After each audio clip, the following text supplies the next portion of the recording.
आज 2-4 दिन पहले आई हुई पत्नी तुम्हारे लाइफ का डिसीजन ले रही है कि तुम कितने दिन जियोगे, तुम्हें कब तक हम जीने देंगे। है एवरीवन, इट्स मिस सनी। भाई आए दिन हर रोज़ कोई ना कोई ऐसा न्यूज़ आता है जहाँ पे एक लड़का ही शिकार बन रहा है, वो भी किसी और के हाथ से नहीं, अपनी ही बीवी के हाथों शिकार बन रहा है। अब इन सब चीज़ों को देखते हुए अब के जो हम जैसे लोग हैं, लाइक इस जनरेशन के जो लोग हैं जो भी अनमैरिड हैं, वो शादी से काफ़ी डरे हुए हैं और डरना भी लाजमी है। फर्स्ट ऑफ ऑल हम यहाँ बता दें दोस्तों कि अब वो बात नहीं रहा हमारे देश में, जब हम विदेश के कल्चर को गंदा मानते थे कि वो लोग हर साल अपने लाइफ पार्टनर बदलते हैं, चाहे वो लड़का हो या फिर लड़की हो। उन लोग को कोई फ़र्क नहीं पड़ता कि वो आज इसका पति है या फिर आज वो उसकी पत्नी है। भाई अगर मन भर गया तो भाई चलो तुम अपने रास्ते और हम अपने रास्ते। और इस कल्चर को हम लोग उनके इस कल्चर को, विदेश के इस कल्चर को गलत मानते थे, गंदा मानते थे। और ऐसा मानते हुए गर्व भी फील होता है कि हमारे यहाँ ऐसा नहीं होता है, क्योंकि हम तो एक भारतीय हैं और हमारे भारत में इन सब चीज़ों का कभी चलन नहीं रहा है। बट जो आजकल हमारे देश में हो रहा है, आए दिन कोई ना कोई ऐसा न्यूज़ आ रहा है जहाँ पे एक हस्बैंड वाइफ एक दूसरे के साथ ढंग से नहीं रह पा रहे हैं। जो कहते हैं कि हमारे देश में एक शादी का बहुत बड़ा रस्म है 7 फेरा, और इसी जन्म में 7 जन्मों तक का रिश्ता बन जाता है। बट यहाँ पे सिर्फ एक जन्म सर्वाइव करना इम्पॉसिबल सा होने लगा है अभी के इस जनरेशन में। और सिर्फ इम्पॉसिबल ही नहीं भाई, उसको मार दिया जा रहा है, या तो लड़की को मार दिया जा रहा है या फिर लड़का को मार दिया जा रहा है या फिर पत्नी हस्बैंड को मार दे रहा है। मतलब समझ में नहीं आ रहा यार कि किस तरह से आजकल हमारे इस देश में मानसिकता फैलती जा रही है, बनती जा रही है, जहाँ से सच में आज अनमैरिड लोगों को शादी से डर लगने लग रहा है।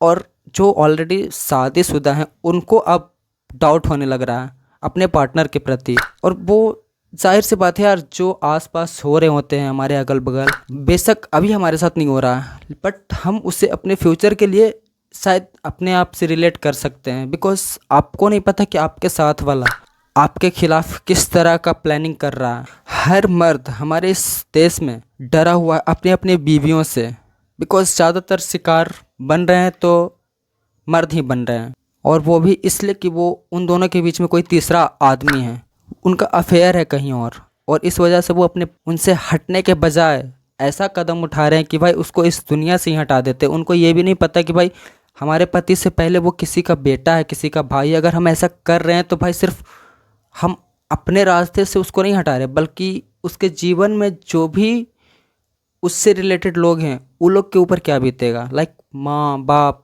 भाई बहन। आज 2-4 दिन पहले आई हुई पत्नी तुम्हारे लाइफ का डिसीजन ले रही है कि तुम कितने दिन जियोगे, तुम्हें कब तक हम जीने देंगे। और फिर मेरा मन हुआ तो मैं अपने बॉयफ्रेंड से कह के तुम्हें मरवा दूंगी या फिर खुद मार दूंगी उस बॉयफ्रेंड के लिए, और फिर मैं उसके साथ चली जाऊंगी। और इस चक्कर में तुम ना जाने कितने के उम्मीदों को तोड़ देते हो भाई, कितने के उम्मीदों को तुम कितने ही परिवार के उम्मीदों को गला घोंट देते हो। लाइक मदर, फादर, सिस्टर, इन सब का एक लड़का घर में बहुत बड़ा उम्मीद होता है, बहुत बड़ा एक हिम्मत होता है। और एक पत्नी सिर्फ उसको अपना हस्बैंड समझ के मार देती है कि वो मेरा पति है और वो मेरे साथ सही से नहीं रह रहा, वो मेरे रास्ते में रुकावट बन रहा है, इसलिए तुम उसे मार देते हो।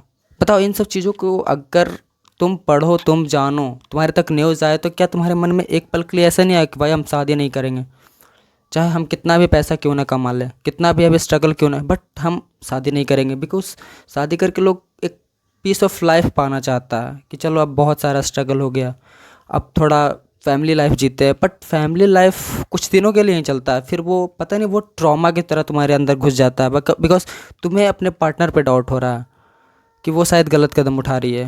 बिकॉज ये जाहिर सी बात है यार, जहाँ पे हम खुद के ऊपर नहीं ट्रस्ट रख सकते, खुद के ऊपर मतलब खुद के माइंडसेट को नहीं मतलब कंट्रोल में रख सकते, तो सामने वालों को कैसे रखें। और इस ज़माने में ऐसी मिले जो सिर्फ तुमसे प्यार करे शादी के बाद भी। हालांकि गर्लफ्रेंड बॉयफ्रेंड ऐसा होते हैं जो कमिटेड हो जाते हैं, बट शादी के बाद भी ऐसा नहीं होता है, जहाँ पे 90% लोग भी इस तरह के सोच रखते हैं कि नहीं मेरा पति है तो जो भी है सब मेरे लिए यही है, अगले 7 जन्म तो ना सही लेकिन इस जन्म में मेरा सब कुछ यही है। बट हमारे आसपास इतने भीड़ होते हैं कि शायद लड़का को लड़की कोई पसंद आ जाए, कोई लड़का को कोई लड़की पसंद आ जाए, ऐसा कुछ हो नहीं सका। एनी टाइम एक दूसरे को डर रहता है और इन्हीं सब के वजह से कहीं ना कहीं अफेयर हो जाता है। और इन सब चीज़ों में फिर लड़का या फिर लड़की हो शादीशुदा लाइफ में भी फंस जाते हैं, क्योंकि मन पे किसी का कोई कंट्रोल नहीं है। जो कंट्रोल कर सकता है उसका लाइफ कभी इस तरह की चीज़ों को सामना नहीं करना पड़ेगा कि किसी को मार दें, किसी को अपने रास्ते से हटा दें। भाई हमें वैसा काम ही नहीं करना जहाँ पे हमें किसी को रास्ते से हटाना पड़े, वो मेरे काम में बाधा डाले। बिकॉज़ एक पत्नी के लिए बाधा बन सकती है, एक पत्नी पति के लिए बाधा बन सकती है अगर तुम गलत रास्ते पे जा रहे हो। लाइक तुम्हें किसी से अफेयर हो रहा है, तुम किसी को ऐसा करना ही नहीं, तो फिर क्या ज़रूरत है भाई। अगर तुम कांटे वाले रास्ते पे चलने के लिए तैयार हो तो भाई आगे भी तुम्हें कुछ देर के लिए कांटे मिलने ही वाले, इसलिए पहले ही तुम पीछे हट जाओ। कांटे वाले रास्ते पे चलना ही नहीं है। अगर तुमने आधे रास्ते से तय कर लिया तो भाई तुम्हें आगे तक जाना ही होगा। तो वही बात है भाई, तुमने अगर अफेयर किसी से स्टार्ट कर लिया तो भाई जाहिर सी बात है तुम्हारा भी मन नहीं मानेगा उसके बिना रहने का, उसका भी मन नहीं मानेगा उस तुम्हारे बिना रहने का, और इस तरह से तुम्हारा एक मैरिड लाइफ ख़त्म। और इन सब चीज़ों के बीच में तुम्हारे फैमिली, तुम्हारे बच्चे सब, लाइक इस दुनिया में ज़िंदगी जीने के लिए आए हो भाई, काटने के लिए नहीं। तुम्हें लगता है कि तुम किसी से प्यार कर रहे हो तो वही मेरा लाइफ है, मेरा दुनिया। भाई क्यों प्यार ही क्यों करना है जब तुम ऑलरेडी किसी के साथ साथ फेरे ले चुके हो या फिर तुम ले चुकी हो। क्यों किसी के बारे में हम ख्याल लाएं। बिकॉज अगर बेहतर के तलाश में रहोगे भाई तो 1000 मर्द भी तुम बदल लोगे ना, या फिर 1000 औरतें भी बदल लोगे ना, तो फिर तुम्हारी बेहतर की तलाश ख़त्म नहीं होने वाली। इसलिए किसी एक को हर मामले से बेहतर मान के चलो, चाहे वो बेहतर हो या ना हो।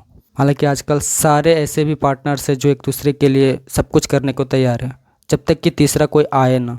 बट यहाँ आसानी से कोई तीसरा आ जा रहा है किसी के मैरिड लाइफ में, और आने देने की परमिशन हम और तुम दे रहे हैं। और इन सब चीज़ों की वजह से किसी के बाप भी कह सकते हैं, बिकॉज कुछ लोग ऐसे भी होते हैं जिनके बच्चे होते हैं, चाहे वो लड़की की बात करें या फिर लड़का के। और इन सब चीज़ों के बीच में बच्चे की उस पेरेंट्स के बच्चे भी पिस जाते हैं, उनके बच्चे के दादे दादियाँ, उनके फुआ, सब सारे फैमिली पिस जाते हैं। इसलिए ऐसे कदम उठाओ ही नहीं भाई। सो आज के लिए बस इतना ही। जो मैंने अब तक इस चीज़ मैंने पर्सनल ओपिनियन दिया, ना कि किसी से कुछ जान के सीख के, नहीं, ऐसा मेरा पर्सनल ओपिनियन, इसलिए थोड़ा बहुत मैं हिचकिचा भी रहा हूँ। बट जो भी मैंने बोला भाई, मैंने खुद के इन सब चीज़ों को देखते हुए मैंने अपने आप से बोला, अपने आप से इन सब बातों को रखा, ना कि कहीं से कोई कॉपी करा। सो थैंक यू, बाय, आज के लिए इतना ही।